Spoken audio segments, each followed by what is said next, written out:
oui, personne finalement souffre autant que moi, et j'ai tout essayé. Ok. Comme j'ai pu le dire au préalable, la plupart de tous ont le sentiment que personne souffre plus qu'eux. Dans un sens, c'est pas faux. Pourquoi? Parce que chaque vie, chaque action de vie, chaque chemin de vie est fait de chocs émotionnels. Abandon, rejet, humiliation, trahison, injustice, les 5 blessures de l'âme. J'en parle dans tous mes lives. Tous, on les a tous vécus. Et on a tous le sentiment que ce chemin qui est aussi fou, et tous aussi fous les uns que les autres, emmène à ce qu'elle est tellement folle qu'on a le sentiment que personne ait pu vivre des choses aussi folles. Parce que nous-mêmes, déjà, on la comprend pas, notre histoire. Comment voulez-vous que d'autres personnes puissent la comprendre si nous-mêmes, on la comprend pas? Comment voulez-vous pouvoir vous imaginer que d'autres ont vécu des choses aussi folles si nous-mêmes, on comprend pas ce qui est fou de notre vie?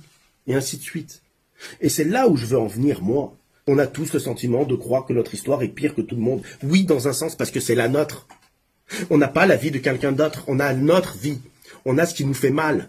Donc on doit régler ce qui nous fait mal, nous, pas quelque chose qui fait mal à quelqu'un d'autre, parce que la douleur d'un autre est sa douleur à elle. Donc au final, dans un sens, oui, mais par contre d'aller dire que, comme ça ouvertement, que personne souffre plus que toi, ça c'est de l'égocentrisme.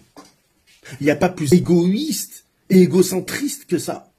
Et c'est pas péjoratif. Et moi je suis pas là pour faire semblant. Je suis pas là pour caresser les gens dans le sens du poil. Et pourtant, je fais très, très, très attention à ce que je dis. Pourquoi? Parce que vous êtes déjà, là, pour la plupart des personnes qui ont un manque de confiance et d'estime de soi et d'amour de soi.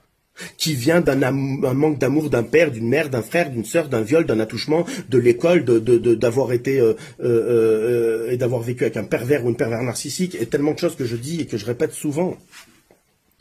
Donc, j'incrimine personne et au contraire, comme j'ai dit, je remercie cette personne qui a mis la publication parce que ça me permet d'avoir cet échange avec vous. Et aujourd'hui, il faut absolument qu'on soit tous ensemble.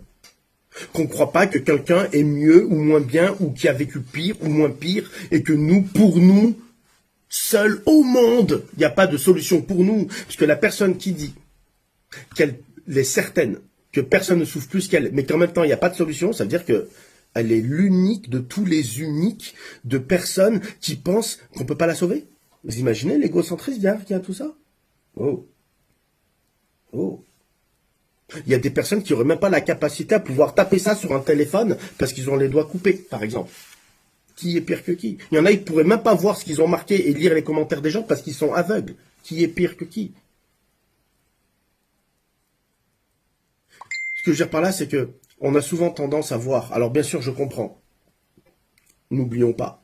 Je sais que l'angoisse et l'anxiété généralisée amènent à ce que... Et je ne vais pas répéter ce que je dis déjà dans tous mes lives, mais rapidement, une petite phrase honnête. Je sais très bien que les personnes angoissées avec de l'anxiété généralisée emmènent à ce qu'une journée de 24 heures nous donne le sentiment qu'elle soit interminable. On a l'impression qu'une journée de 24 heures dure 1 an. Pourquoi? Parce qu'on est dans un contrôle permanent. On est dans une peur permanente.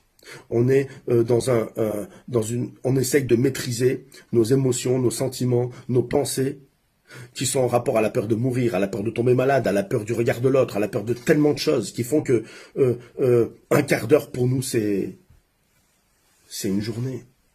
Donc c'est encore différent, mais ça reste propre à chacun. Et il faut pas se dire qu'il n'y a pas pire que nous. Parce que si on se dit qu'il n'y a pas pire que nous, c'est que ça veut dire que on a le sentiment qu'on a déjà perdu, que c'est déjà impossible. Et même si ces personnes-là vont me dire « Oui, mais c'est parce que j'ai tout essayé. » Vous n'avez pas tout essayé. Moi, je vous le dis. Vous avez le sentiment d'avoir tout essayé, mais tant que vous n'avez pas fait et mis en place cette méthode que je mets en place, et c'est pas pour dire venez vers moi, je m'en fous. Jamais vous m'avez vu faire de la propagande. C'est pour ça que j'essaye de donner déjà des choses gratuites, que j'essaye d'offrir des choses déjà. Mais pour moi, vous n'êtes pas allé, vous avez fait 2 choses. La toute première, qui sont 2 miracles, qui sont dans l'ordre dans lequel vous voulez, parce que ça peut être l'un ou l'autre. D'une, la voie médicamenteuse qui vous permet de pouvoir avoir un lâcher-prise et une certaine, pas sérénité, mais un moment où on respire un petit peu. Ça, c'est le premier miracle.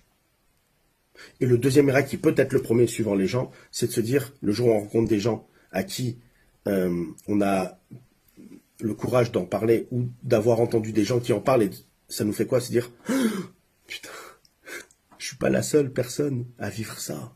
Je suis pas fou en fait, ça n'arrive pas qu'à moi. Putain, on me comprend. Putain, cette personne, elle vit des choses comme moi, ici et ça. Je suis pas le seul au monde à vivre ça. C'est le deuxième miracle. Après, vous l'amenez dans l'ordre que vous voulez. Et le truc, c'est que c'est des miracles qui arrivent comme ça, d'un coup, d'un seul. Donc, qu'est-ce qui se passe? Encore une fois, c'est des choses que j'ai déjà dit dans les lives. On aimerait pouvoir avoir une thérapie ou quelque chose qui nous permettrait d'enlever ça maintenant. Comme ça. Mais c'est pas possible. C'est possible de le faire dans une thérapie, mais je parle pas de médicaments.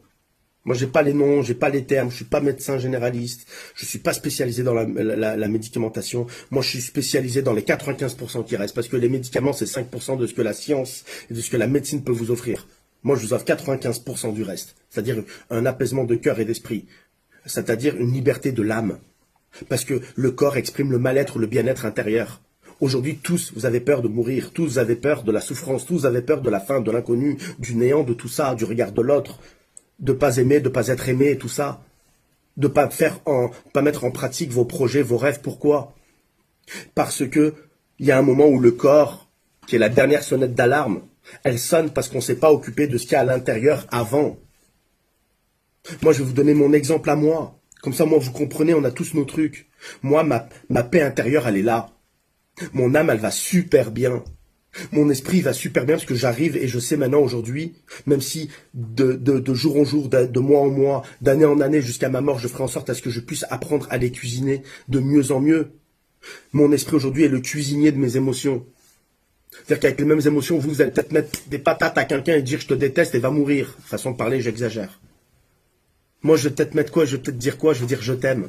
Viens, je te pardonne. Viens dans mes bras. Parce que je les cuisine différemment. Mais on a chacun nos trucs.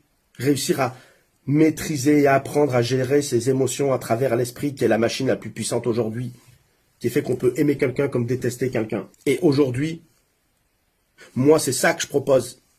C'est de réussir à pouvoir vous amener une paix intérieure à travers le fait de réussir à comprendre le pourquoi les choses que vous avez vécues, aussi atroces qu'elles puissent être, vous arrivent aujourd'hui. Vous sont arrivées. Et quel est l'impact dessus? J'ai fait un live il n'y a pas longtemps. Est-ce que vous l'avez vu ou pas vu? Là, il y a 10 jours.